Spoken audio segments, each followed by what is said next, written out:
Okay, I think we're just going to go ahead and get started. Hopefully they can join us soon. Can someone scroll up on the agenda, please? Wayman, can you please read the guidance? Sure. Pursuant to Governor Whitmer's Executive Order 2020-154, the Kent County Board of Commissioners COVID Relief Subcommittee, in order to protect the public health, will conduct this meeting today via electronic communications. Any member of the public wishing to listen to the proceedings or provide public comment may do so by using the internet connection or phone numbers and passcode as listed on the agenda that's posted. If you'd like to make public comment, you can send an email to publiccomment@kentcountymi.gov. Anyone disrupting the meeting by using offensive language or offensive actions will be muted and or removed from the meeting. Thank you, Wayman. Welcome everyone to the Kent County Care Subcommittee. We are trying to do these about once a month just to kind of reconnect and see how things are progressing, if needs have changed, and so on. So with that, I will call for a motion to approve the minutes from our June 4th meeting. Do I have a motion? So moved by Brevi. Support by Steck. Moved by Commissioner Brevi, support by Commissioner Steck. Questions or comments about the minutes? Any hands raised? Any concerns regarding our minutes from June 4th? All right, Hands seeing are none. raised. Pardon? I No said hands no raised. hands are raised. Yep, okay. Moving on to item 3 of the agenda, our small business relief and PPE update. I see Andy Johnston is here today. Am I calling on you, Andy? No, we're going to, Cal Brinks is here to talk about PPE, and then Linda Howell, she's going to come on and talk about the small business relief, and of course, the chamber's here to help answer any questions that would follow. Okay, I would like to hear from the chamber as well. So Cal, go ahead. Good morning, Commissioners. Cal Brinks from Kent County Purchasing, for those who may be listening who don't know me. A summary on the small business PPE report. Requests received to date is 2,966. At some point today, we will go over 3,000 requests since we started the program. We have filled 2,816 requests as of last night. The requests are filled on an average of 1 to 4 days after we receive them. Our average order filled or order per request is about $370, which includes our overhead. On new orders, we're receiving approximately 40 new requests or new orders per day based on a 7-day work week, because we receive requests 7 days a week, 24/7. So we're averaging about 40. We did see an increase of the average orders per day when the governor announced her recent executive order that everybody needs to wear masks. The orders jumped up at that point. And based on the projection of orders per day in our budget, we can pretty well project the program is funded and will run somewhere through October, give or take a little bit. As far as how is it being received, we survey a customer satisfaction at the point that we fill the request, and we receive a lot of response. The comments are very heartwarming for us who get to read them. But we ask a couple different key questions. First, we ask is, how do you rate the order experience, the process of placing your order and receiving it? Of those who respond to our survey, 80% have rated as excellent and 17% as good, or 97% either as excellent or good. We also ask, how useful do you consider the PPE program to be? Of those who responded, 84% say excellent and 13% say good. And so the community appears, at least based on the surveys, to be receiving very good feedback, very wonderful comments that we get back on a day-to-day basis. I'll close my report with 5 thoughts I'd like to share with you. First is, you implemented the program very, very quickly. You went from conception to taking orders within 2 weeks in June. The program is very, very diverse. we see all types of organizations and small businesses submitting requests from all across Kent County. As you foresaw, the cost of our PPE is dropping. Our average cost is dropping from when you saw the initial program. And that's because we do have the opportunity to buy in large volumes. And so our average cost is dropping. So that means we can extend the program. And your program is a little bit different than most that I've seen, at least, is we don't fill on kit, we fill on need. What that means is some programs that I've seen where we distribute on kit and everybody gets the same item. On our program or your program, what's unique about it is people can request based on need. So if they need masks, they can request masks. If they need a thermometer, they can request a thermometer.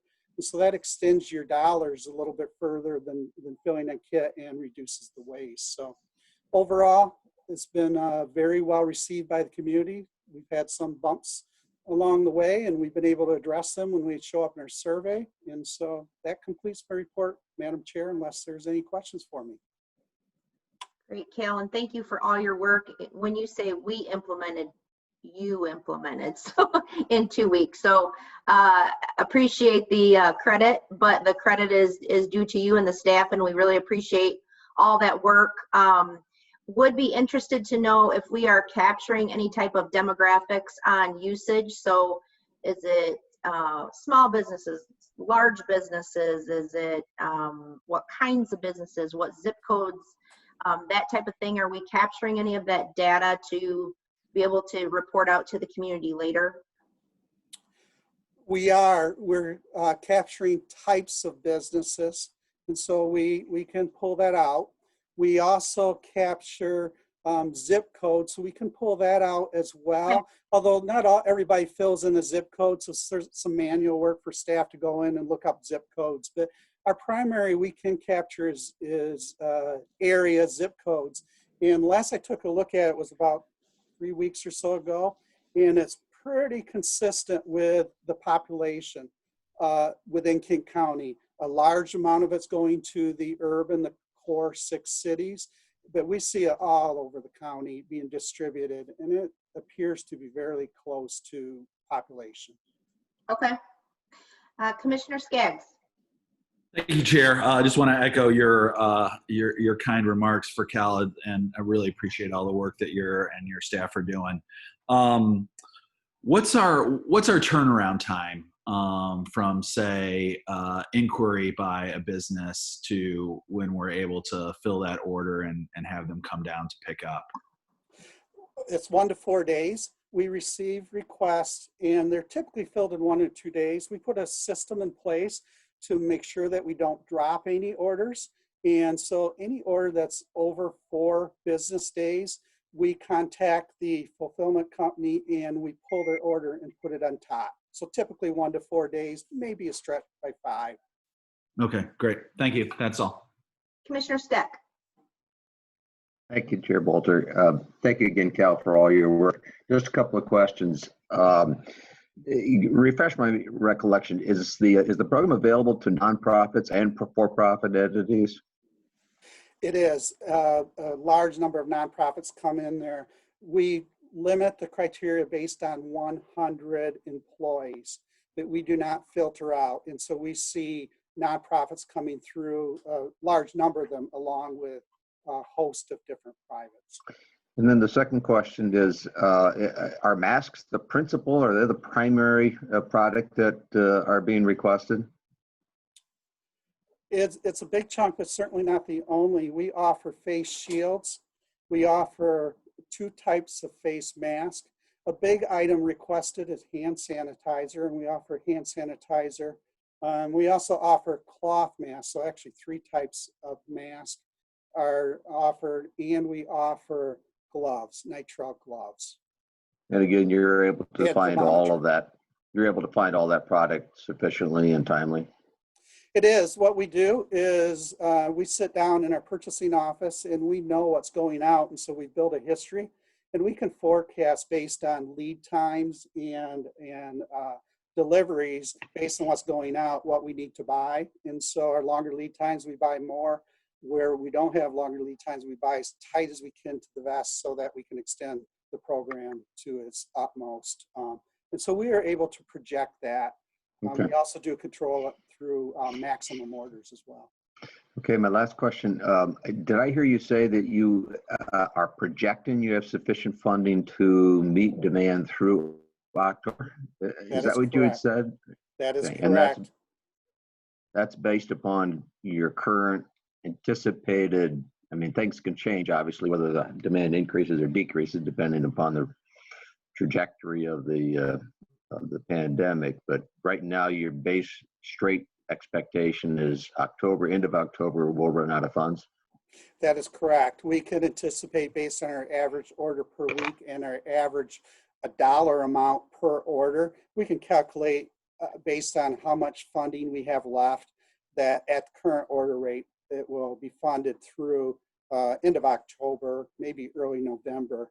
At the tail end, what will happen is we'll start to run into some shortages. We may run out of gloves or something like that. But yes, you are correct, Commissioner. Thank you. It doesn't look like there are any other hands for questions for Cal. Cal, stick around because I think we may, if you have the time, I think we may have additional questions coming up throughout the meeting. So again, really appreciate all of your work. You were just so efficient and so great with the process. So really appreciate it. And also just to let you know and to let the subcommittee members know, I think probably next meeting, we're going to have to do a deeper dive into some of these allocations to see if we want to put additional funding or move things around. So we may want to look at the PPE program, obviously, as we discuss that. So with that, on to small business relief. I think I'm calling on Linda. Good morning. We have a short PowerPoint, so if we can let that go up.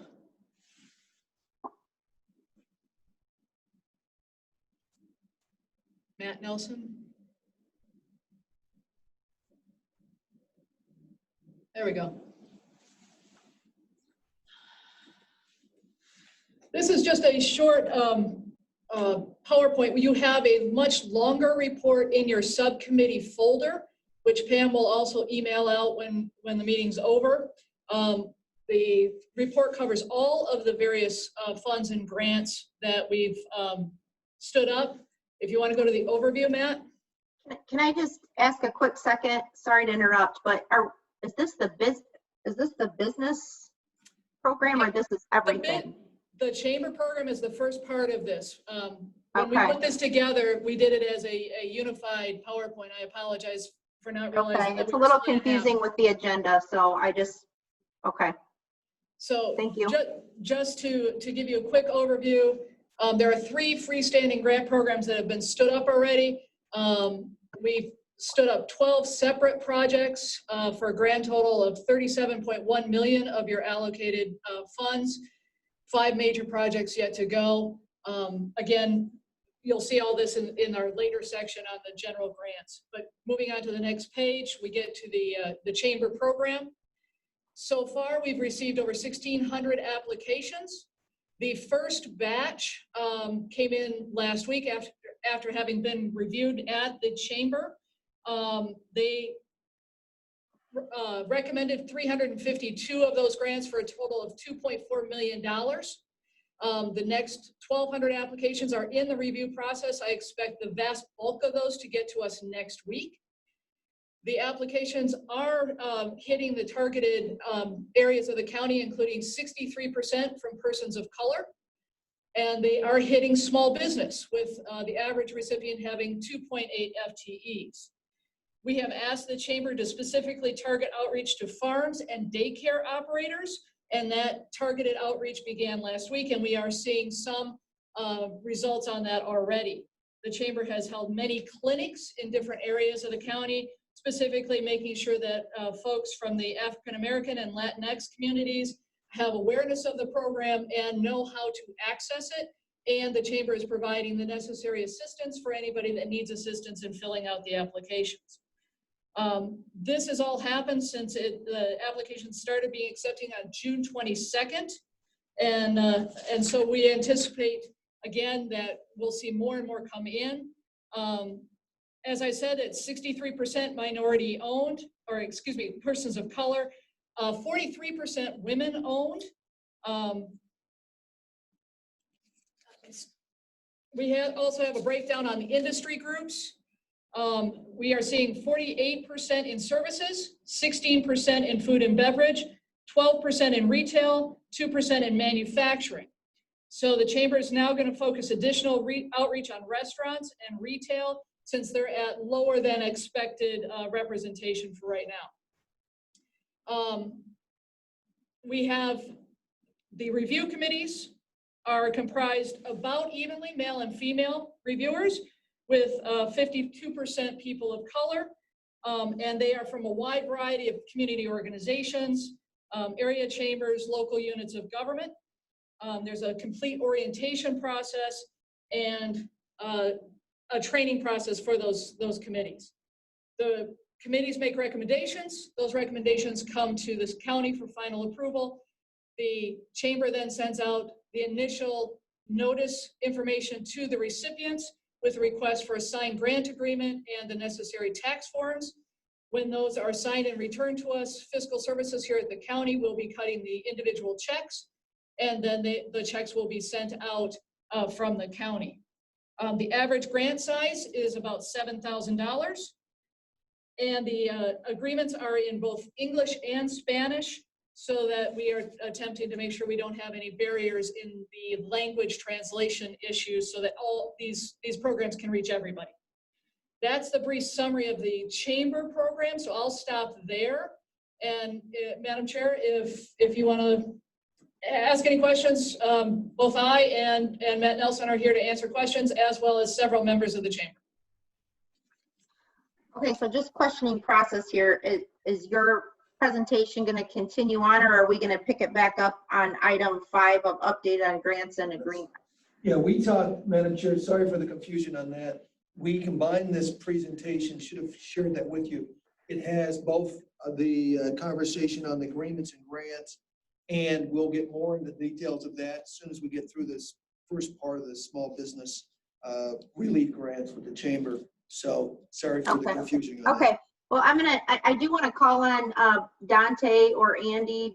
Would you like, I see both of you, at least were here. Would you like to add anything to the process and kind of what you're seeing, and just give us kind of a little glimpse of kind of what you're living right now and how we're able to really help our community?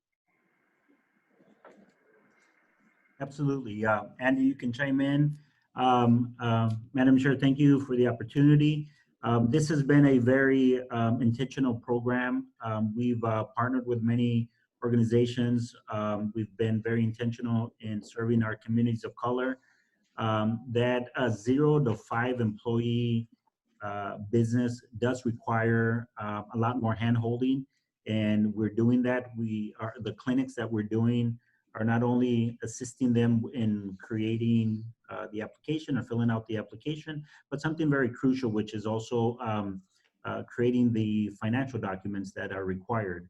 So the cash flow spreadsheet, a P&L, balance sheet. What we're finding is that that smaller business typically doesn't have a bookkeeper or an accountant that's sending them year-to-date financials once a month and so forth. So we've partnered with other organizations and we're working close with them to help them create these financial documents. Again, we're eliminating the barriers. We're serving a wide variety of different languages. With our Asian community here in Grand Rapids, the bilingual needs are beyond just 1 or 2 languages. I'd say 15 plus languages that we're serving.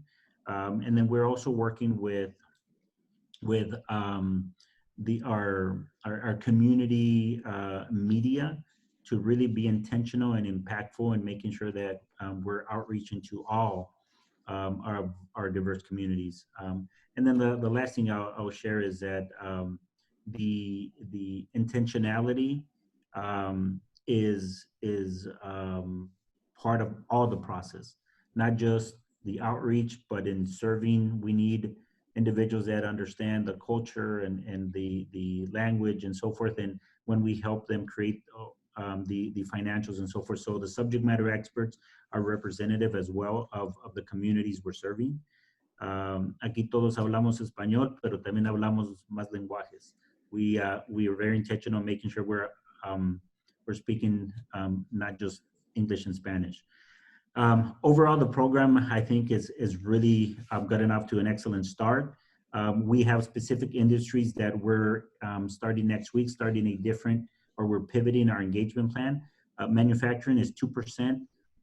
We know there are significant number of manufacturers under 25 FTEs that we're going to really be intentional in targeting, as well as retail and restaurants and so forth. So we evaluate every week the portfolio of grants that we have, and we pivot accordingly. I'd be happy to answer any questions that you may have.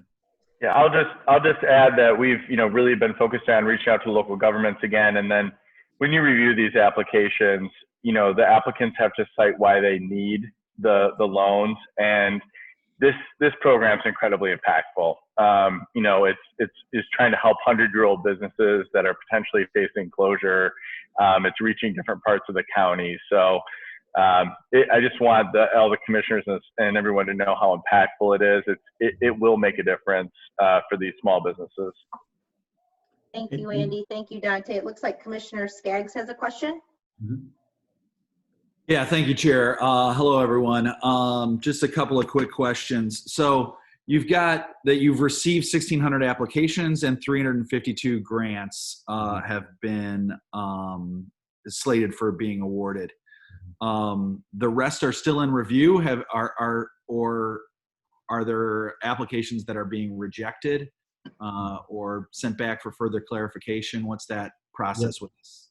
So those that are not recommended for review are still submitted to the county, and then we take a second pass at them. If it's a lack of information, clarity, and the information provided and so forth. So we will work with those that we are working with those that have not been recommended to make sure that there isn't something there that we could help them put forth in their case to get funded.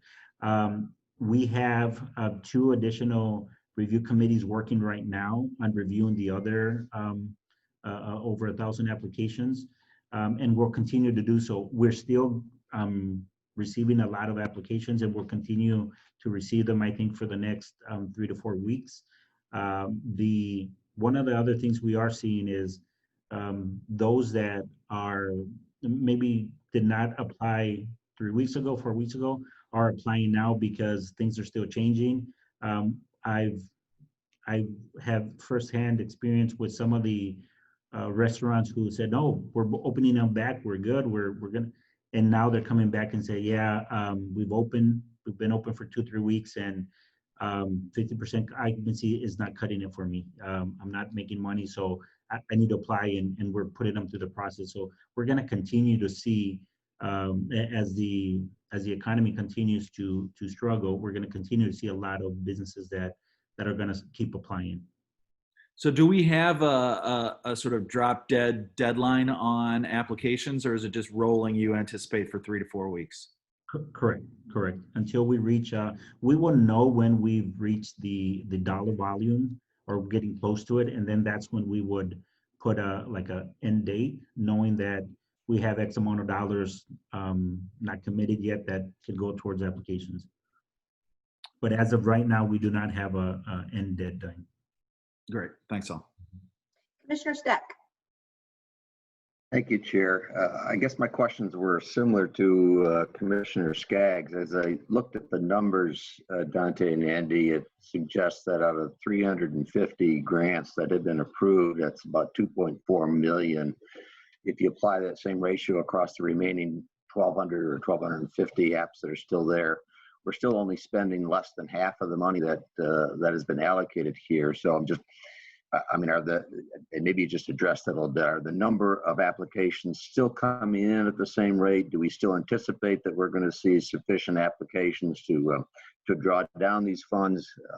And do we need to do something more intentional to make sure that because I have to believe the need is out there, and if it's a matter of communication, what do we need to do that? Absolutely. So great question. And let me start off by saying that the first reviews, the first 357, that's part of the first week of applications that we received. And if you recall, that first week was only for those businesses who had not received any PPP, SBA support, or any other funding that was out there. So you're seeing a lot of those are underserved or underrepresented small business, and you're also seeing the 0 to 5 employee, which typically is gonna give you a smaller average. I do believe that in the round that's being reviewed now, we're going to start seeing more of the $20,000 grants and the larger businesses and so forth. So I wouldn't necessarily apply that average grant size that we're seeing now across the board with the other, because now it's a different. I know on the following week after it was opened up to everyone, we started working with a lot larger businesses, and you're going to see that. Once we have probably the first week of everybody applying, then we'll know what the true size of the average grant is and how much funding we anticipate to be allocated in the following weeks. However, as you recall, I stated that there are industries that we're going to target more intentional. Starting on Monday, we have a different plan. Agriculture, we're making our rounds with some of our co-ops and agricultural, what I call a listening post, where we can go and make some meetings of ag businesses that are here in Kent County, manufacturing, the same thing, retail, restaurants. We're going to pivot our intentionality to making sure we're addressing those industries that should be higher. Yes, because the need definitely is there. Yeah, thank you for that. And I don't want my comment or my question to suggest that I think that you're not reaching out, because I think you really are. What I've seen, been very intentional about reaching out and finding those businesses, because I suspect they're working at their business. They're not necessarily sitting on our Zoom meetings. So I really do appreciate the incredible effort you're doing. Thank you. One of the last things I will share, Commissioner Steck, is that one of the things we are finding is that I would say 80 to 90% of all applicants, their one hesitation is that everything that they've done up to this point in COVID relief has been somewhat of a nightmare, from PPP to other resources that they've tried to access and haven't been successful.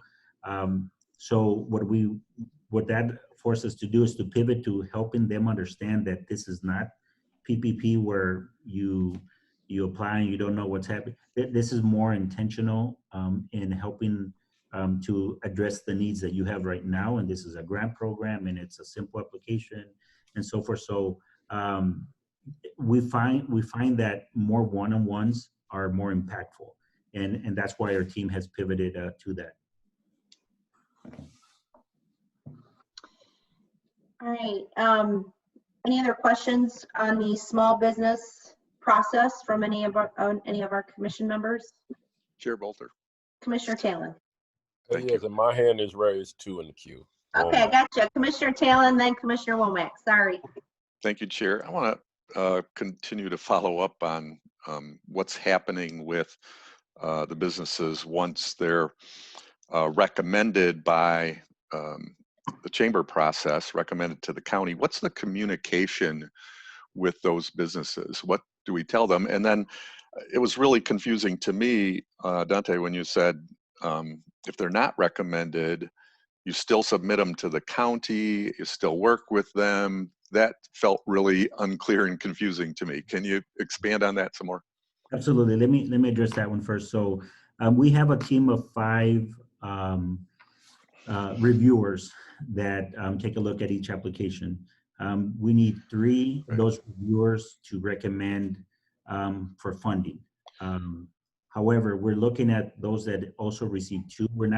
What we don't want to do is automatically eliminate that. Even though we have a very diverse reviewer pool, and when I mean diverse, not only ethnicities, but industries and so forth, we still can't. I want to make sure that we still don't have any type of bias in the process, or if they're just not familiar with that type of business or that type of industry, and because it might happen. I encourage a second set of review, just to make sure that there isn't something there that we overlooked, or the review committee overlooked, or just did not have the right lens to look on. It's like a second review by who? Excuse me? Who is that second review by? So we have a second review team that takes a look. Oh, okay. And if they still don't recommend for funding, then we don't recommend for funding. And then what's the communication with the applicant? So the applicant is not notified until there's a final determination. We notify him that it's in the process, but we don't notify every stage of the process. No, but once they're either in or out in terms of recommendation to the county, is there a notification then? Commissioner Talon, this is Linda Howell. The chamber makes the recommendations to the county. Under the CARES Act regulations, the county makes the final determination. Once the county makes that final determination, then we tell the chamber, these are good to go. They've been approved at the county level. The chamber in turn sends that communication to the recipient that they have been awarded the grant. So I understood that they were going to be recommended to the county and that we cut the checks, but I was not aware that the county would do additional review and potentially eliminate people that have been recommended by the chamber. Is that what I'm hearing? We have never eliminated anybody that's recommended. In fact, we focus on that group that didn't get recommendations just as a final triple check to make sure that everything is in order, because we want to make sure that everybody that applies that is eligible winds up with that cash in their hand. So we are focusing only on the few that did not get recommended as a final check. And we are not reviewing necessarily the ones that have been recommended. We're just cutting them a check. Correct. We actually have a member of my team, Craig Paul, sits in on some of the review committees just as an observer, not a voter, just to make sure that the process doesn't have any hiccups in it from our perspective, so that we have our own due diligence and our own eyes on that recommendation process. Okay. And one last question. If I'm hearing from organizations that don't know where they're at, are confused about the process, where things are at, what's the best place for me or them to reach out? They can call me directly. You can pass out my phone number. I'd be happy to help. And we've been doing it a lot. Thank you. Commissioner Womack. Yes, thank you, Chair. Hello, Dante Villarreal. Good to see you again. Good to see you. Thank you. Yes, I would like to start by thanking Chair Bolter for putting me on this committee and being intentional on making sure that minorities were represented on the subcommittee, and actually also the 49407, one of the a maximum amount of positive cases of COVID-19 have been in that zip code, as well as some connecting zip codes to 49507. So I want to take this time to publicly thank Chair Mandy Bolter for that.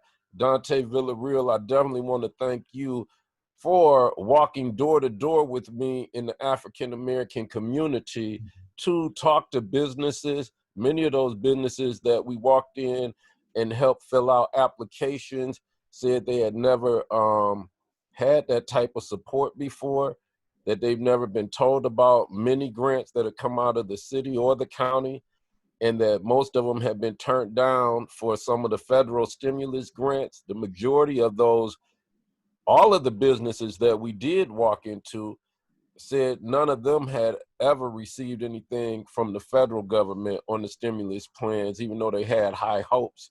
So I also suggested to Dante Villarreal in the Grand Rapids Chamber that we do some clinics where we would invite businesses out. And I want to thank a partner of mine, Mikey Buxton, a young entrepreneur in Grand Rapids, Michigan, that assisted me in getting the word out, as well as the radio stations, black newspaper, and media, to bring those businesses out. Dante Villarreal did attend those and help people fill out applications. So my first question was to ask you your opinion on how those clinics went that I suggested, Dante Villarreal, at the Community Empowerment Project building. So the clinics were great. We've done I think 3 now, social distance, but it was great because it lent itself. The application process that we have in the technology, which is as you recall, it's very mobile phone friendly, and we did that with that intent that anybody can fill it out from the phone. We'd have everybody take their phone out and start going through the process. We'd explain what it was, and then we dived right into creating the actual applications for each one there. So the clinics were great, huge attendance, and I wanna thank Commissioner Womack for bringing that piece. Intentionality is not just doing it on the best convenient time for us as the service provider. It's really doing it when it matters. So we had one on a Sunday from 3 to 7. We had several during the evening, 6 to 9 and stuff. So these were great. I want to thank you, Commissioner, for that. And know that on the technical assistance side, we're already creating a work plan to be in these communities and offer not only the technical assistance support, but really the overall support that this community really needs. So we're excited about that and the partnerships that we have developed. And again, working with Michael Buxton, who's a great center of influence in his community, and he's definitely somebody we're going to continue to work with. Yes, and I want to thank you for that, Dante. One of the things I definitely want to say, being the highest elected Black official in West Michigan, the highest elected African-American Black elected official, and elected with a higher percentage than all the other elected officials, taking nothing away from that. I have a lot of support in my community, and one of the reasons I have that support is I'm willing to work with anybody that can help get the job done for the people. I recognize that I cannot do it alone, and there's no I in the word team. So I definitely want to thank all of those that came along to help during this time to get the word out for Kent County. Michael Buxton, Chris Sang, Preston Sang, Lacey Jones, and in our Hispanic brothers and sisters community, I want to give a special thank to the Hispanic Center for all of their support, because this COVID-19 is not a joke. It's not a time for politics. It's not a time for old beefs. It's a time that we can all work together to save lives and businesses. And without that support, a leader is nothing in this community if he can't get support with the other leaders. And those are some of the leaders I just wanted to mention, because they're not on a lot of committees. Their names are not known, but as Dante Villarreal got to see, these young, new, emerging leaders that I'm working with in Grand Rapids, they can be they can highly impact the success of a mission and a message. I got one last question, Dante, and I'm going to leave you alone. And me and Dante, we're back out visiting meetings. We're going to be out visiting more businesses this Friday. So as we see this historical number of minorities pitching in for grants, I just thank Mandy Boulder for putting me on this subcommittee so we could look for different ways of being successful at reaching minorities. But the big question, Dante Villarreal, that all the small businesses want to know, and Lisa Howes on the phone, they definitely, Linda Howes on the phone. One of the biggest questions they have is when will the first checks come out so that they can pop soda water. Mhm. So, Linda, I'll go ahead and answer and you chime in on anything. We're expecting the notification to go out today for the first batch. That notification will inform that you have been selected or recommended for funding. There's going to be a couple links in that message where you would click on and sign the document that the agreement to receive the funds, and also provide your W-9. As soon as that comes back, the county will start issuing the checks. We will, just like with the application process, we're also going to handhold through this process. I'm estimating that a good majority will go ahead and go online, do the W-9 and the agreement. However, I also recognize that some will need assistance with that, and we're going to be ready to, for those that do not respond right away, to help them get the information that the county needs to issue the check. So we're going to be very intentional there. We're hoping that happens very soon. Thank you very much, Dante Villarreal. I'll close out with giving a special thank you to Wayman Britt, who I kept up some nights past 11 o'clock on the phone just to make sure thoughts and plans that I had fell into the procedures and policy of Kent County, and some of his creative ideals too to help include more minorities. So thank you to the Grand Rapids Chamber, tremendous job. Thank you to Kent County staff and to all of my other colleagues, not only on the subcommittee, but all of the other commissioners that voted our recommendations in. Thank you. Thank you, Chair, Commissioner. if I could just follow up on Dante's information there, just to complete that picture. We're trying to automate the check process as much as possible for fiscal, so that all of those documents come into a dedicated email box, and then they can get those checks cut promptly and get them out. We're also working on data protection and making sure that we have systems in place so that all of the information submitted by these applicants is maintained in a highly secure, confidential manner for their protection and ours. Thank you. Madam Chair, the last thing I'll quickly share is if any commissioner would like to either have a clinic in their district or would like for me to connect with any of the businesses that any of your constituents that you feel haven't been reached out to, by all means connect with me and we'll make that happen. Happy to walk some more streets and connect with these businesses. Thank you, Dante. I just want to say too that it speaks to this community and the spirit of this community that we don't always need to, when you're a county commissioner, it is considered an official part-time job, but it speaks to the heart of public service and to your heart, Dante, in serving your members and just the business spirit of this community, that you do take time away from your family to go on a Sunday and to go on evenings just to make sure that our community is fortified, our businesses are fortified and ready to go, and they're getting that help. So it speaks to your heart, it speaks to Commissioner Womack's heart, and I really appreciate all that extra work, and it's above and beyond. It's not a 9 to 5, and really appreciate that you recognize that and your willingness to do it. So appreciate you, appreciate Andy, appreciate the chamber, and we'll continue to look forward to those updates because it's something that we're all very interested in, and can't wait to hear about the first checks going out. So we might all have to have a Zoom party when that happens, but we're very anxious to hear about that. So with that, I think we can move on to item 4, assistance to local units of government. Wayman, am I calling on Jeff? Jeff Doe, yeah. Yep.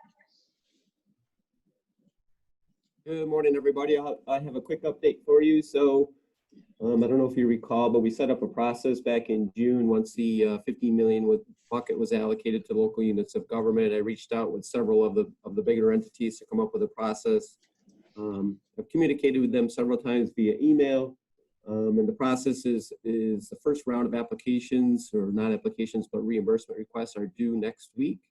And these are for expenses from March and through June. And we're going to accumulate those and kind of compare between all the agencies to make sure everyone's thinking the same thing and coming up with similar expenses, and just kind of a general talk to make sure there's a fair allocation amongst the units. So again, that deadline's coming up next week.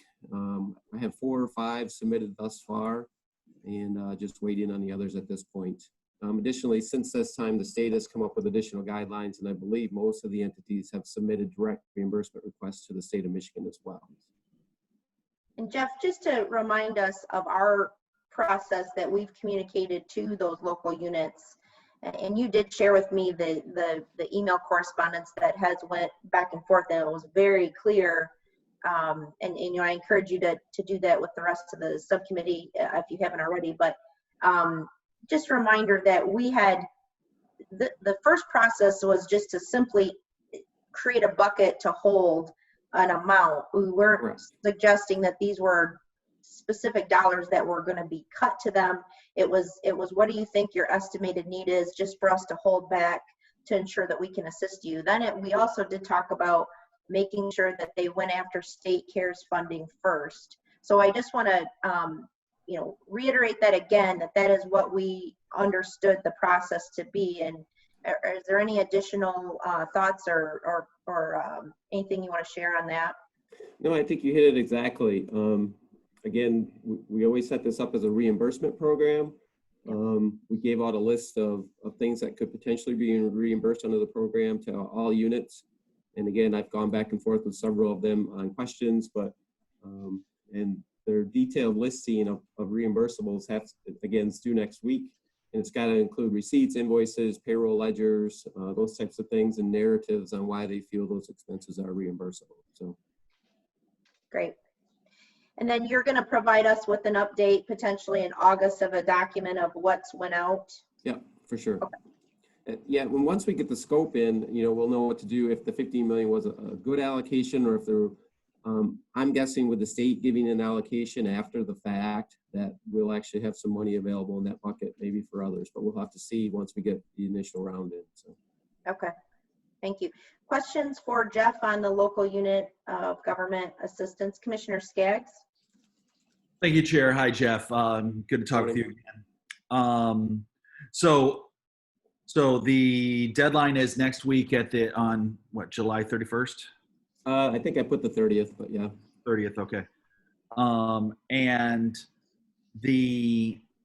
but for the state is really only talking about reimbursing for payroll expenses for first responders. That's correct?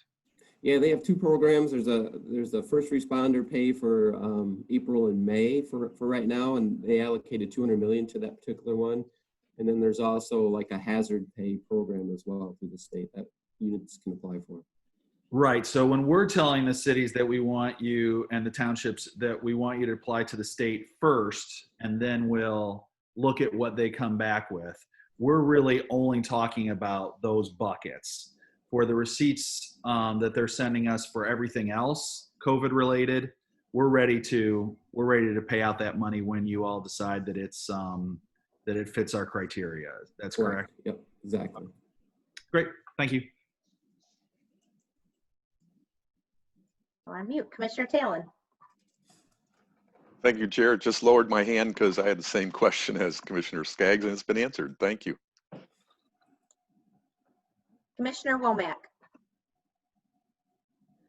Yes, Mr. Dode, when Yes, it sir. comes to the funds that these cities, municipalities may need for their first responders during this COVID-19,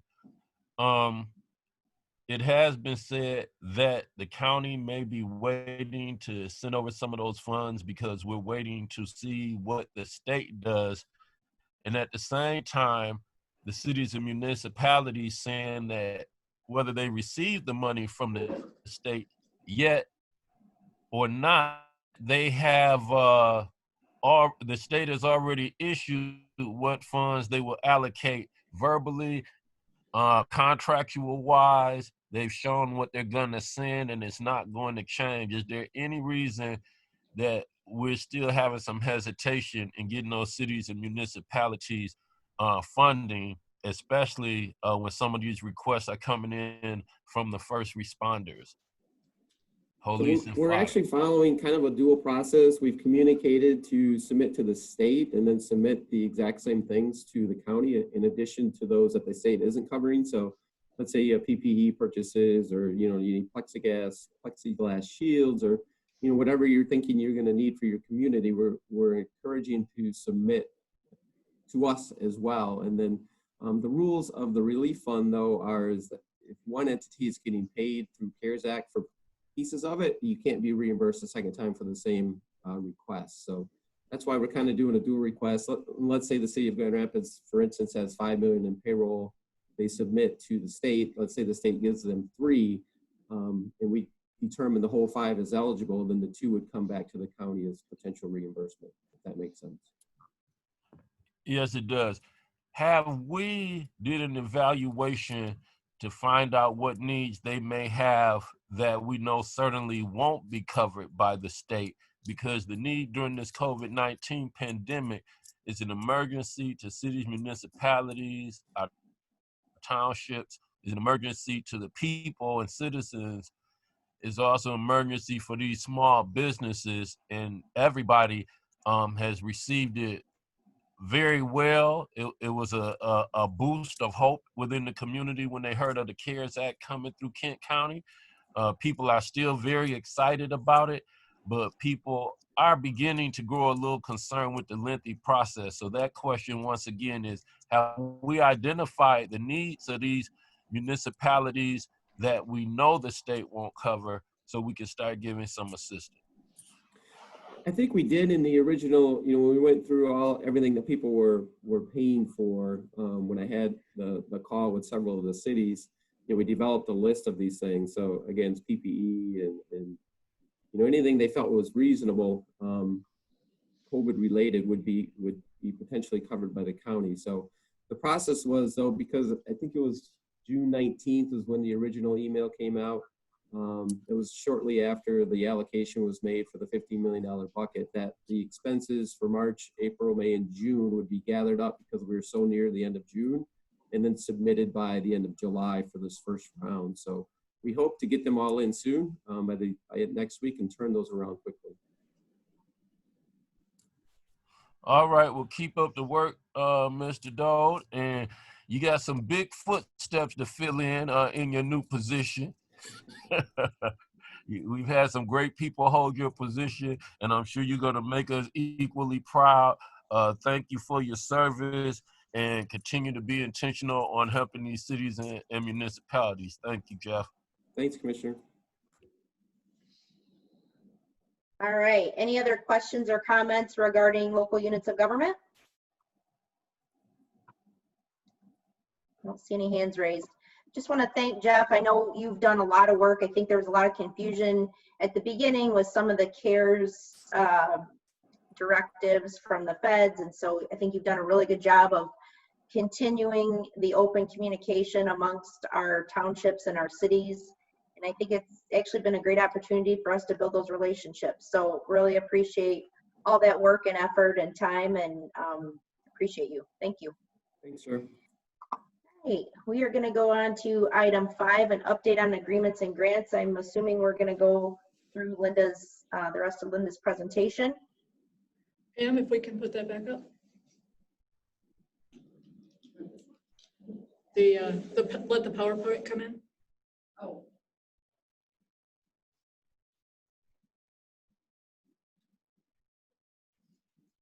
Is Matt going to? Matt, you should have the ability to share. There you go. The next one we've got lined up to tell you about is the nonprofit relief fund. This is the $9.5 million that is being coordinated from the Heart of West Michigan United Way. It mimics the chamber program in how it's handled. This one launched only on July 13th. They've received 48 applications to date. We've gotten their first round of recommendations, and there are 41 more applications in process. The United Way has a 14-person diverse review team. of people that have all had experience in the grant review process. And so far that is again going quite smoothly. Again, we have a member of the legal team sitting in on those review meetings just as an observer to make sure that we don't have any questions on that. The 5 approved grants so far cover issues such as food security, children, domestic violence prevention, and persons with mobility impairments. The top grant awarded under this program so far is for $100,000, and that was to Grand City Sports and Kids, which handles kids. So those notices will be going out, and again, just like the chamber program, they will be getting the initial notice through the United Way with links to the grant agreement and the requirement for their W-9 tax form, which again will be returned straight to the Fiscal Services Department here at the county at a very specific email address for this particular program. That way we can keep all of the information separate program by program. We can pull in all of the demographics, all of the specific information, and again, we can safeguard the security of the applicant's information. That's the main issues with regard to the United Way Nonprofit Relief Fund. If anybody's got questions on that, we can do that, or we can go through the rest of these programs and take all the questions at the end. Your choice, Chair. Let's ask, we hadn't gotten a lot of information or early, I don't feel like we teased out the United Way program as much as we did some of the others. So let's take some questions on that right now. It looks like Commissioner Talon and then Commissioner Steck. Thank you, Chair Bolter. Just quickly, is the nonprofit program also for specific COVID-related expenses? Is it a reimbursement program? A little more about that. It is a reimbursement program. It's a little bit broader than the chamber program in supporting the programming out into the community where the community needs help with COVID issues. So that's why you've got grants that go larger than the small business program. It depends on the application and how the whole goal is not to do any type of revenue replacement for the actual entities themselves, but to push the money out into the community to help the members of our community.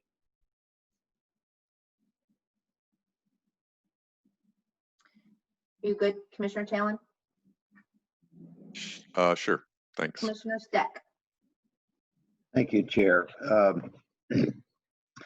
Do we have, as I recall, on the small business, we have caps or limits on the amount of grants per individual recipient? Is there a cap? Is there a limit? I'm a little surprised to see 100,000 on the high end of this spread. Yes, Commissioner, there is. These grants are capped at 150,000, and that was a number that was discussed with the United Way based on their expertise in the community and in pushing these types of grants to provide services in the community. When they get in above 50,000, obviously there is a much bigger review internally on those grants and on the amounts suggested by the United Way before they get approved at the county level.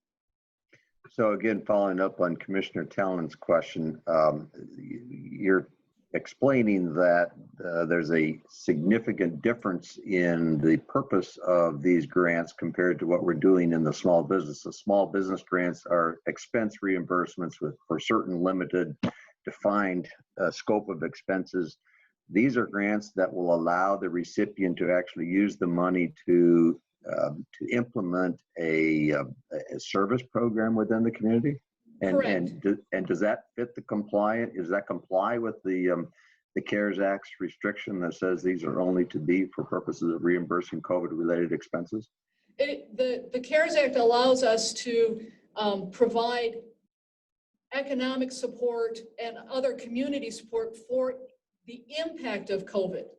So when we're dealing with an increase in domestic violence, to provide services to decrease domestic violence is an eligible service that can be funded. All of these types of services are getting vetted for eligibility. first at the United Way and then again here at the county. And obviously, as I said before, the larger the number, the closer the look. Okay, okay. So then my last question is, as we raised with the chamber, is the rate of applications still strong? Because if I'm looking at this 5 grants totaling 235,000, if you have that same ratio over the remaining, let's say 50 applications, we're still not spending close to $9.5 million.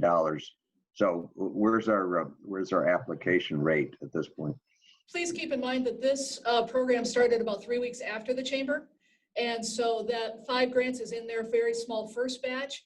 They went from 7 the first week up, I don't have the number in front of me, but I think it was up past 40 in the second week, and it's continuing to build. They're in their outreach phase, they're in their advertising phase. So we anticipate that the number of grants will continue to build for the next several weeks. Well, I guess I'm thinking more about the number of applications. I guess I would have anticipated that nonprofits are perhaps a little more attuned to this process than small 1-2 person businesses. But our expectations, we're still going to continue to see strong application numbers coming in. Absolutely. And I misspoke when I said grants. The number of applications is absolutely on the upswing as a response to all the outreach that's been done.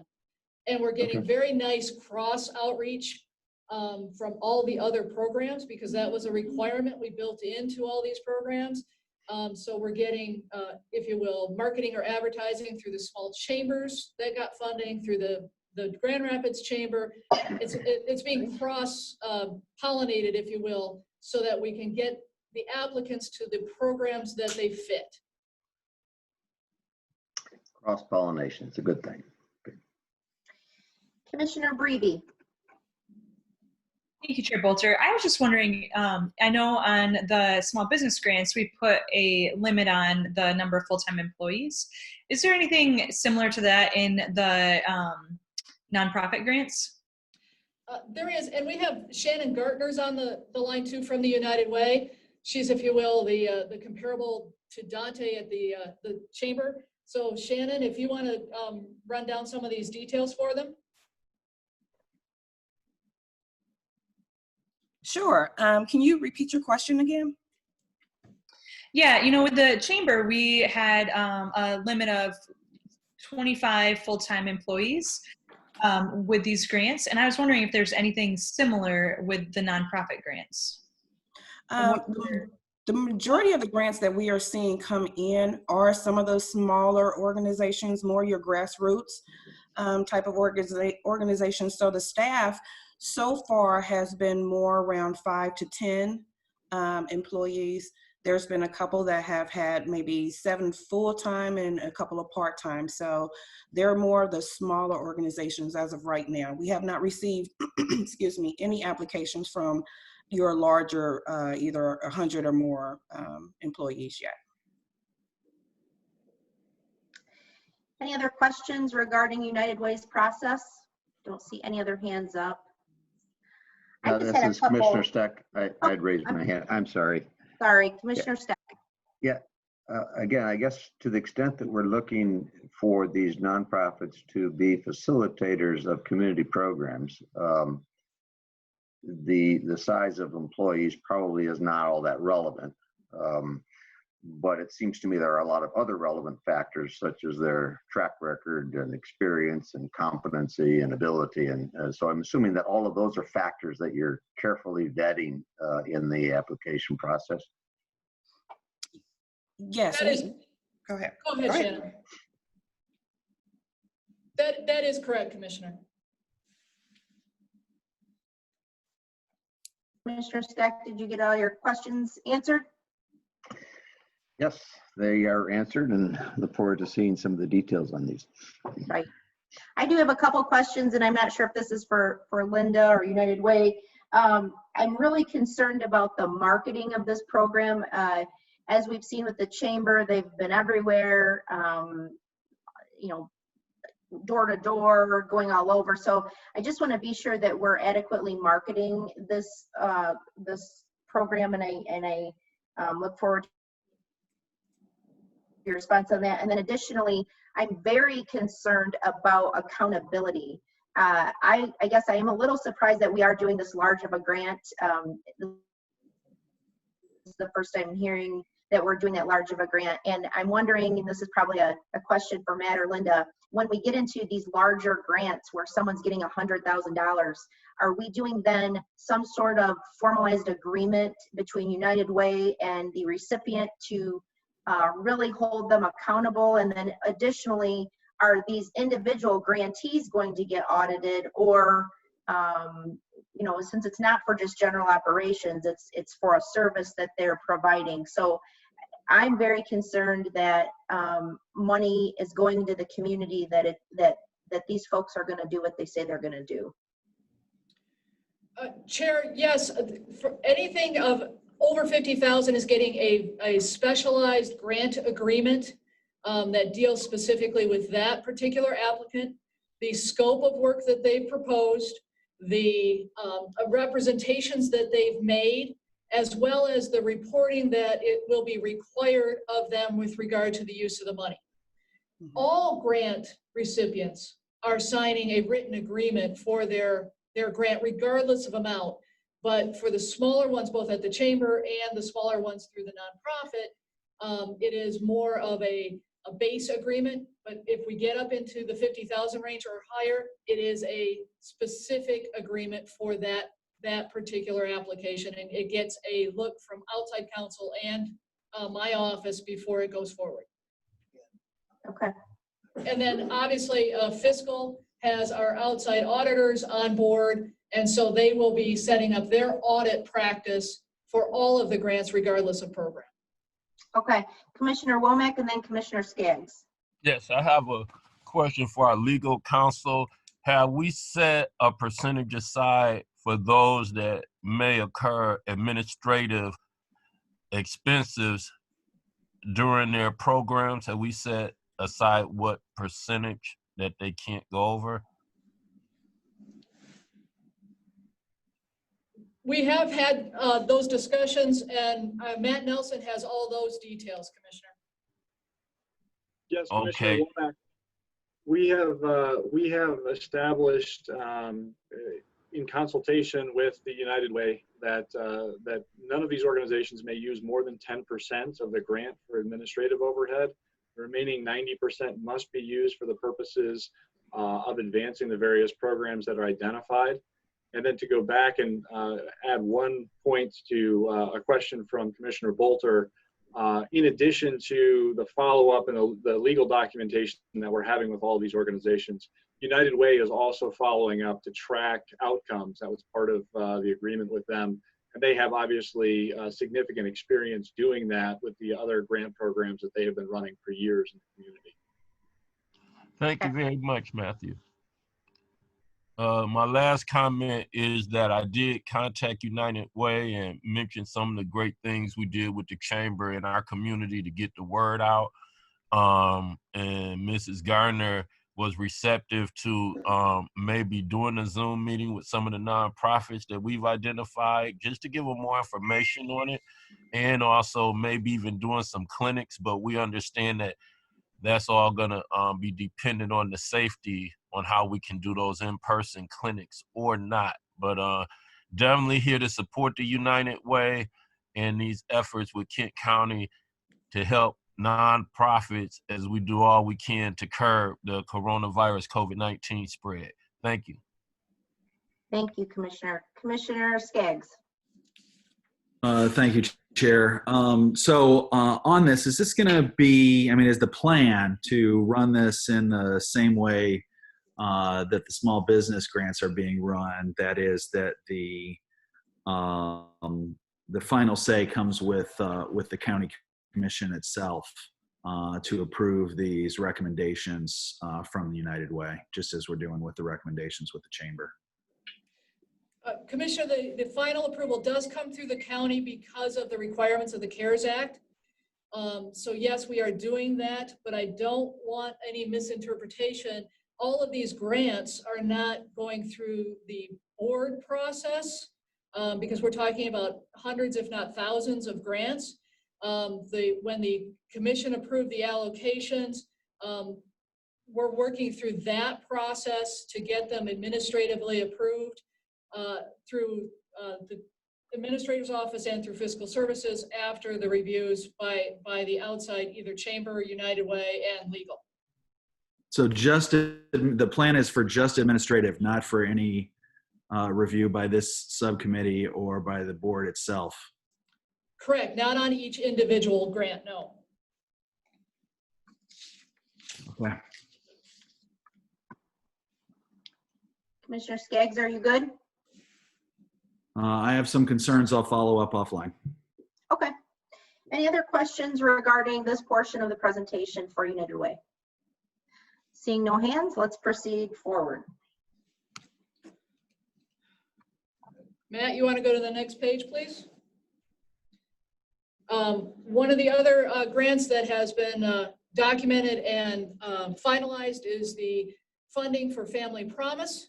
As you can see, they have a $500,000 allocation. They have submitted receipts for $300,000, sheltering 202 people. 48% of those families have exited shelter at this point, and they are working to connect all the families with appropriate rehousing services.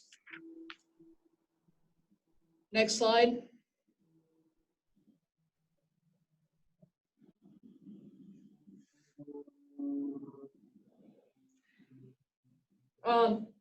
We had other grants in process.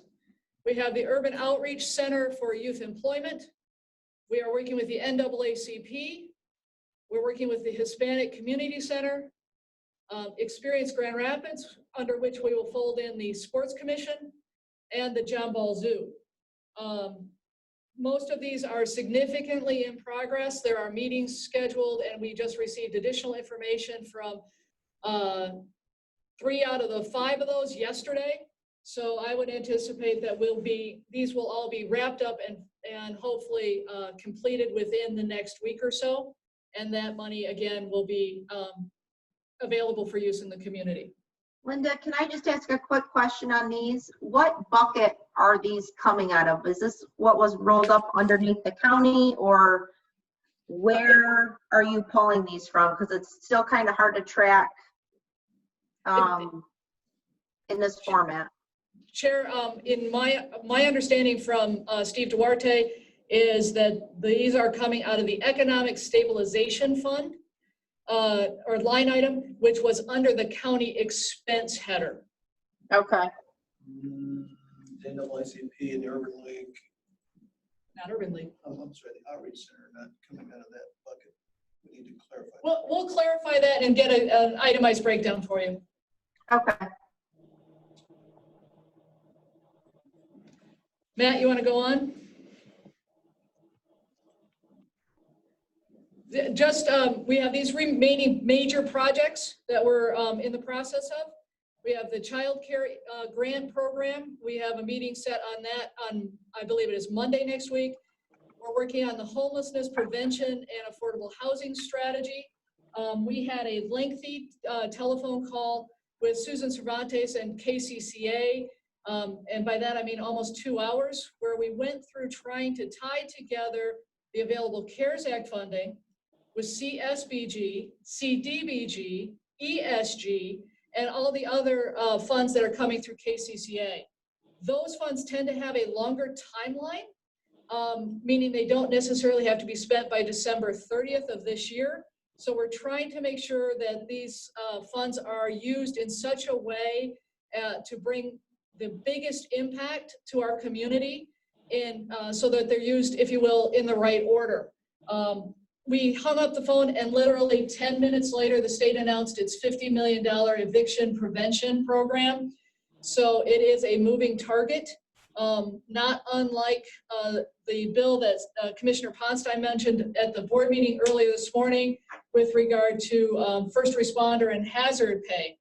So we are trying to be nimble and respond, but take as much advantage as possible of other funding streams so that we can take the CARES Act and make sure that we get the most impact for those dollars.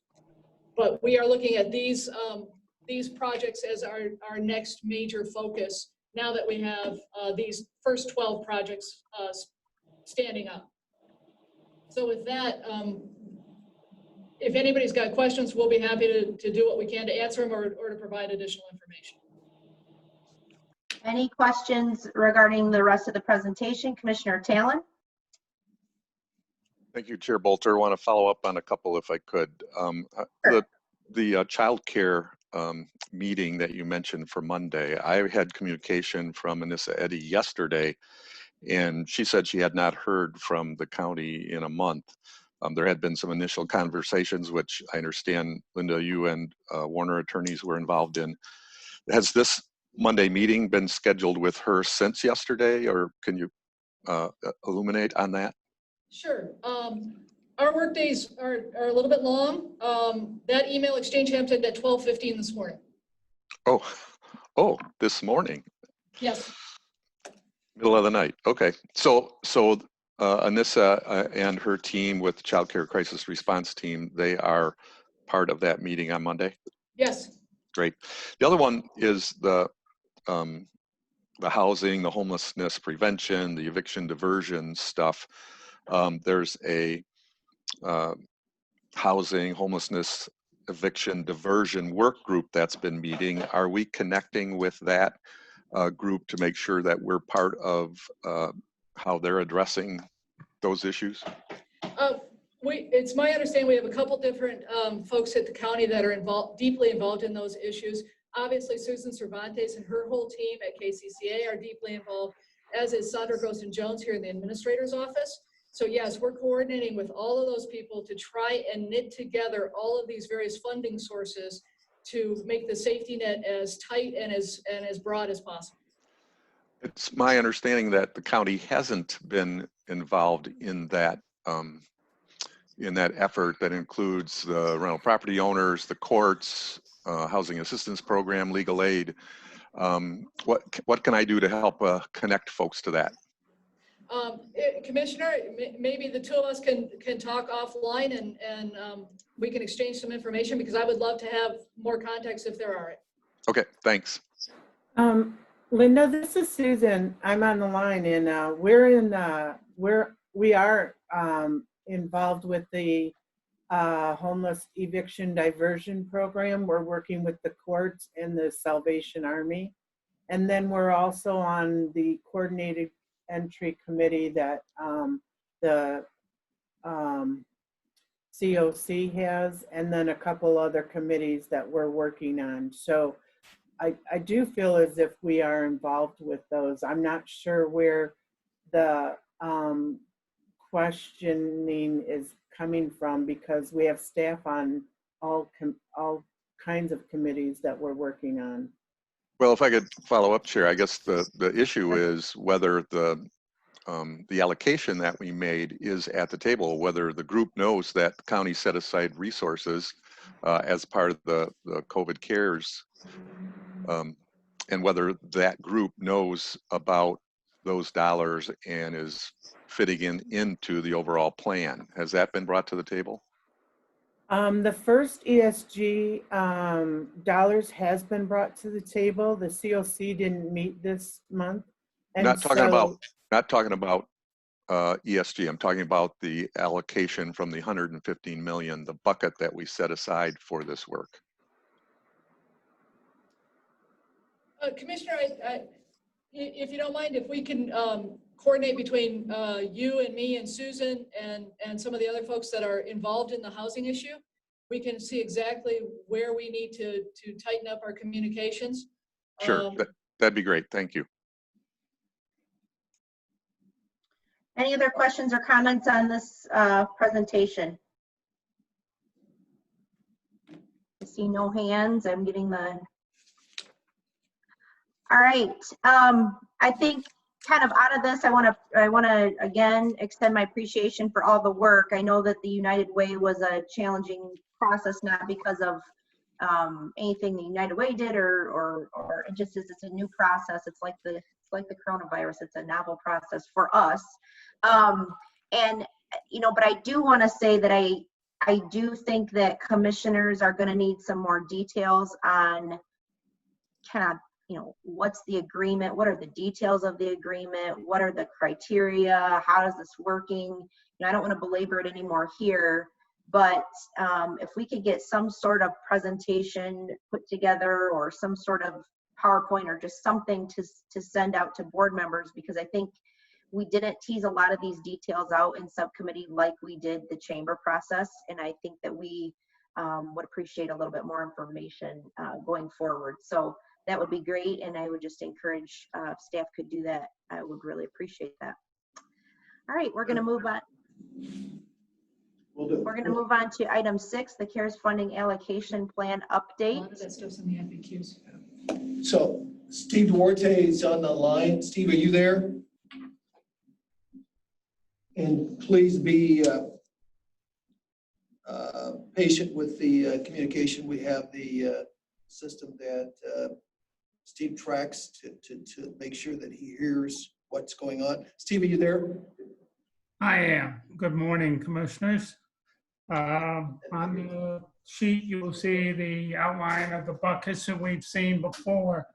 What I want to do is just highlight on a high level some of the proposed changes or changes that have happened since June 4th. There are not many, but there are a couple. If you move down to business assistance, the second line item under business assistance, we have added chamber technical assistance. That involves 14 local chambers of sorts receiving grants between $20,000 or $40,000, and it was $420,000 allocated for that process. Further down, we have added a line item under a separate bucket. Second, just above assistance to local units, we have assistance to school districts. We have put in $2 million in that particular bucket. Moving down, then where that money came from is from the unallocated funds. At June 4th, we had $20,433,581. We have now moved the $2,420,000 out of that, which leaves unallocated $18,013,581. Our target for this second phase was to be 20 million. So right now we've over allocated about 1,986,419. Still leaves some money for second phase, just not 20 million. Any question? So I'm sure we'll have questions. I think just for some clarity, and I guess if we could scroll up so we can kind of see the whole list. The technical assistance for chamber, as you'll recall, all of the chamber partners in the county were asked to assist the small business process, and we had to figure out a way, and Matt can probably speak to this a little clearly. We had to figure out a uniform way of somehow assisting them in getting the word out and on a countywide basis. So there were several chambers, as you'll recall, that came in to discuss, you know, their needs and how they can get the word out and how they can partner with the chamber. And so we kind of came up with a number that we thought should be less than the allocation to the chamber to perform the entire process, but somewhere in a ballpark that was fair to those chambers and to those organizations. So what we came up with was, I think, going off of their FTE count, I believe, and Matt, you can correct me, but it basically came up to a 20,000 for anyone who had one person and 40,000 for a little over above that. And they were asked to basically just get the word out on the chamber county business recovery program. Matt, do you want to add anything to that? Sure. One clarification: the levels in which they fell into were it was 20,000 or 40,000 based on the average of their last 2 reported years of expenditures. So just to try to assess what they were doing, because some of those organizations use more volunteers than others do. And the purpose of the grants was both to assist them in terms of helping to promote the various programs that the county is launching with this, and also to address any COVID-related needs in their own specific business communities. And we had a really wonderful meeting with them a few weeks ago to share ideas, to give them some additional clarification. And frankly, we should have recorded it so you all could hear the thankfulness that they were all expressing to the county and to you all for providing the funding. Several of the responses were along the lines of, I received the email notification of this last night. I didn't think it could possibly be true. And so I went to bed, woke up in the morning, read it again. It was still there. Thank you so much. So, really positive feedback that we received for that program. Good, and we obviously are really going to rely on those groups to help get the word out. I know that the Grand Rapids Chamber is relying on them. And again, it was tough to figure out how we were going to get the word out to every corner of the county. And I think I did express some concern that the Grand Rapids Chamber not just focus on the city of Grand Rapids, but ensuring that we're hitting the hair salon up in Sparta and, you know, anywhere and everywhere, down and bound at the ice cream place. So just want to be sure that that they understand that we are going to rely on them heavily to get this word out and to make sure that they are serving those folks in their area. So I really appreciate that clarification.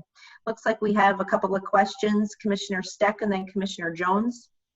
Yes, thank you, Chair. I'm wondering, as we go forward and look at this bucket allocation here as part of this committee's ongoing monitoring of how we're doing on that, can we have another column that reflects the amount actually expended or distributed in each of these so we know how we're doing? That would be helpful, I think. I think just to not interrupt you, but just sorry. I think that's kind of the next meeting is now that the checks are starting to get cut. I anticipate that our next meeting in August will be a little more robust on this side of things. And I also anticipate that we may need to look at, you know, moving some allocations around depending on utilization and need.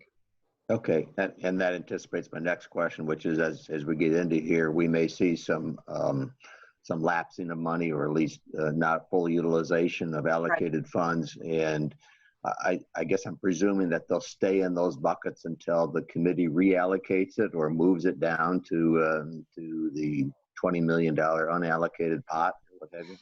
Yeah, and so I apologize. I didn't realize this is how we were going to present the school funding piece, but I do want to give a little bit of an explanation for that. I think I've spoken to most of you directly. I was approached quite a while ago about the concern for school kids getting back into school. At the time, I was concerned that the county's amount wouldn't be able to cover the cost of the county and the local unit of government and the business grant needs. So I had asked that the schools kind of wait and see kind of what's going on from the state because, you know, schools aren't a county function.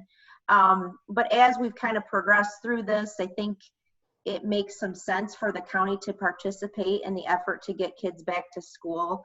I did ask Steve and I asked Jeff if there's any way we could possibly pull out a reserve for now, and then as things lapse through this process, you know, replace that reserve. So that's kind of how that came about. The $2 million, we just kind of picked it based off of a couple of things. You know, I think it's manageable. It's not going to break the reserve at this point, and it also is a number that was used by another county. Not that we want to completely do anything another county wants to do, but it just kind of goes along with what at least another one county was doing, a larger county. And I just want to say that for me personally, it's in the front of the minds of every parent that I know right now, which is a large portion of our community. So again, I think we will have to vote to amend this allocation sheet, but that was kind of the thought process. And what we would do is we'll leave it to staff to kind of determine the details, but my thought would be we would take this amount, divide it by the number of kids, and then use the last class count from each school district to then provide them that allocation for PPE and any COVID related expenses that they have that we would predetermine with an exhaustive list of what they could use. So anyway, that's kind of the explanation on that. Commissioner Jones. Thank you, Chair Bolter. I wanted to follow up on the work that we'll be doing with the local chambers. Can we dive into that for 2 minutes? And I think this is a really critical bridge that occurs. And I'm thinking rubber meets the road. For example, the city of Rockford has a very active chamber, but there's also businesses just outside that, both in Plainfield Township, both in Cannon Township, that really doesn't fall into a chamber's reach. So I'm curious if there is some understanding that the little strip malls that are around the local grocery stores are going to be touched by this entity. Has that been communicated clearly? Well, I don't think that it's that necessarily Rockford's job to go outside of their service zone. I think that would be more the chamber would need to do that. But you bring up a good point of making sure that the Grand Rapids Chamber is doing that outreach. I'm just curious on that component of it. So, you know, when you look at these pieces, I see where there could be potential gaps, and I want to make sure that we have, in my opinion, generous funds to touch this, and I want to make sure that the coordination between the Grand Rapids Chamber and the local chambers has the map completely covered. That's what I'm looking to hear. Yeah, Chair, if I may speak, I was on the call with the local or the chambers, excuse me, and we made it very clear during that presentation that this wasn't just for their chamber members, that this was an outreach to the entire community. So the guidance provides that you can't, you know, just specifically target chamber members, but you need to reach the entire area. So that was made very clear, and their programs that they were talking about developing were broader than just their immediate membership. So I'm thinking we have most of that covered by the guidance that we provided for them. Thank you. Any other questions or comments? See no hands raised. Yeah. Okay. Chair, I raised. Sure. Says Commissioner Steck. So is this the time that we want to chat about or discuss the concept of allocating the $2 million to school assistance? Yep.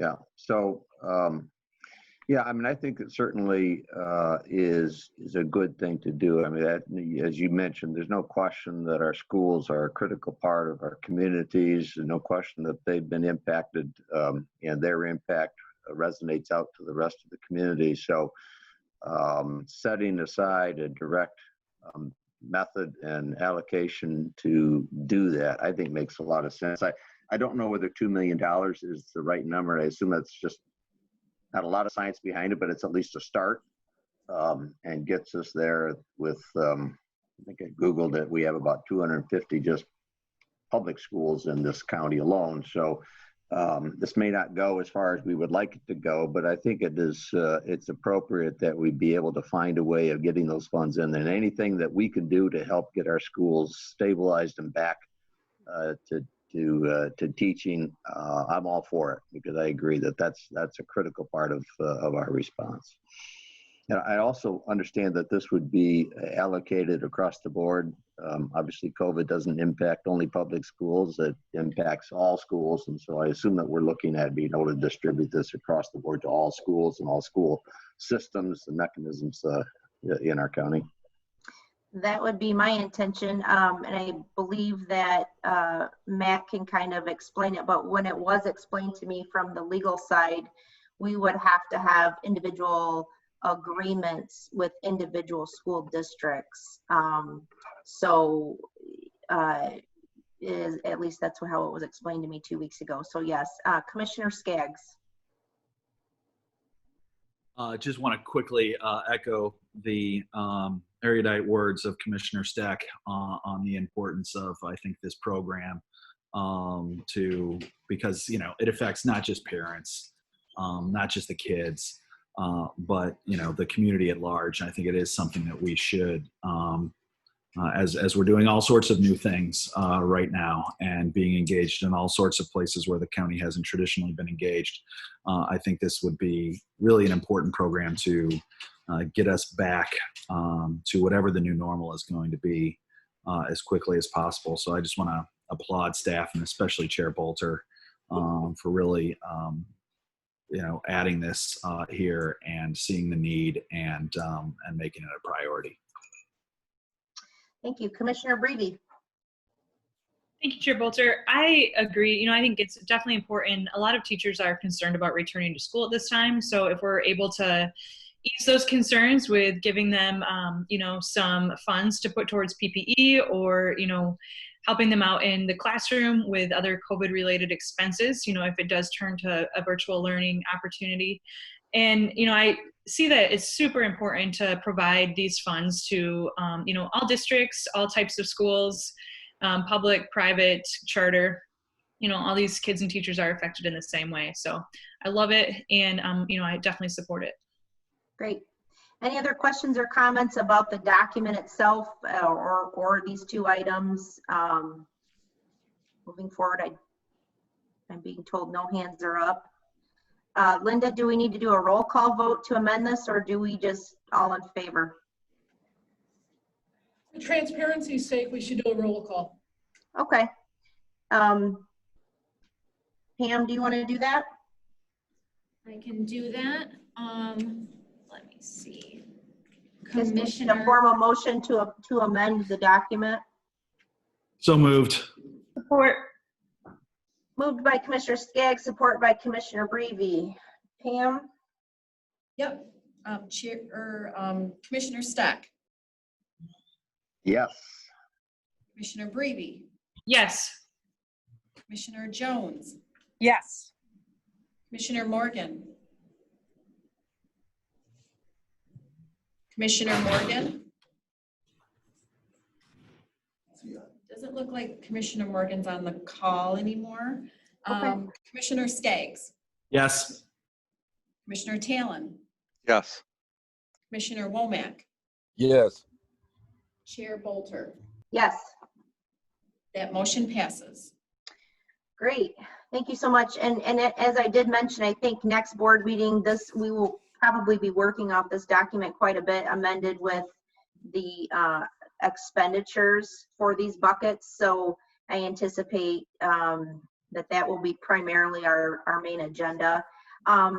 Jeff, can you quickly address, when I talked to you guys last, Steve made a comment, or maybe Steve, that we had to have some sort of formalized report into the federal government by October, or something about we had to have our allocation submitted or something. So I was under the impression we had until December to distribute these funds, but is there an October deadline somewhere in this process? So there was actually a deadline, I think last week, where we had to send to them our preliminary allocations of what we were doing with the CARES Act. And then there's periodic reporting ongoing. So they were setting up a new portal. It wasn't quite ready yet, quite frankly. So I believe there's monthly reporting. I'd have to look back at it, but we do have until December 30 to spend the funds. Okay. Commissioner Jones has a question. Thank you, Chair Bolter. I just wanted to suggest, given this change, that maybe we get a draft of these minutes out to the board members sooner versus later so that everyone's informed of what happened with this, because I consider this a significant update to this. Can we do that? Yes. Of course. Yes, we will. Any other questions or comments on this item 6 of our agenda for today? Commissioner Breve.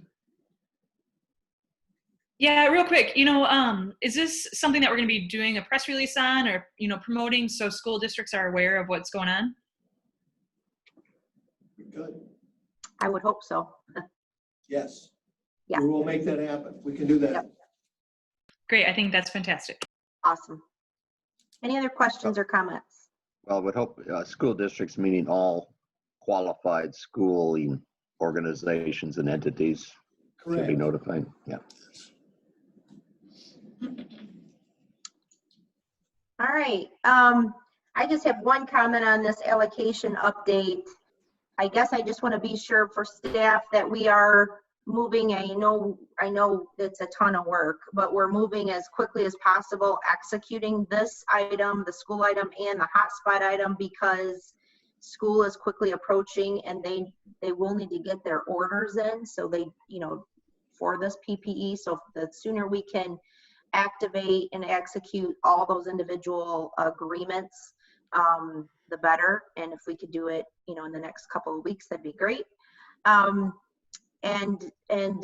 just also for next time when we go through these items, just, the presentation was really nice to have, but if we could individually go through each of these line items and status of each, that would be helpful as well. So with that, we are on to miscellaneous. Any other miscellaneous today? Chair Bolter, Sure. this is Talon. Commissioner Talon. Just on the hotspots, did anyone else wonder whether there was a way to blend our allocation with what the library is doing, or were there other plans for how our allocation would be rolled out?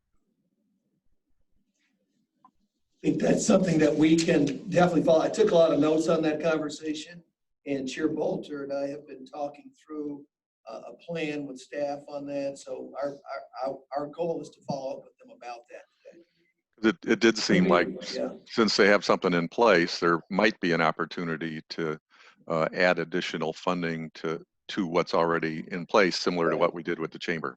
Yeah. Thanks. Thank you. Any other commissioner miscellaneous today? All right, we'll move on to item 8, public comment. Do we have any public comment today from anyone or in the email inbox? Nothing in the email. Don't see anything in the inbox. And no hands are raised. Okay. Well, I just, again, want to really thank staff for all their hard work. I know this is new to all of us, and it's a challenge because we're under a lot of time constraints, so I really appreciate that. We'll look forward to that teased out United Way information, as well as starting to move. I know for the schools, I assume we still have to move that through. Do we still have to move that through finance and full board, or because each individual funding mechanism would be under the $1 million for the individual agreements, would we not need to move that through full board? Just wondering. My thought would be, Madam Chair, that if these are going to the individual schools, not the entire 2 million is going to get allocated at once. Right. Like, we don't need to take those through because they'll Okay. be those separate agreements. Okay. Okay. We'll probably just need to, nail down the legality of that and just make sure that we're being transparent with our full board and they understand that. And, just, it does delay it a bit if we do have to do it, but I'll do whatever we need to do either way. So, all right. With that, I believe we can adjourn until August 27th at 9:30. Thank you, everyone.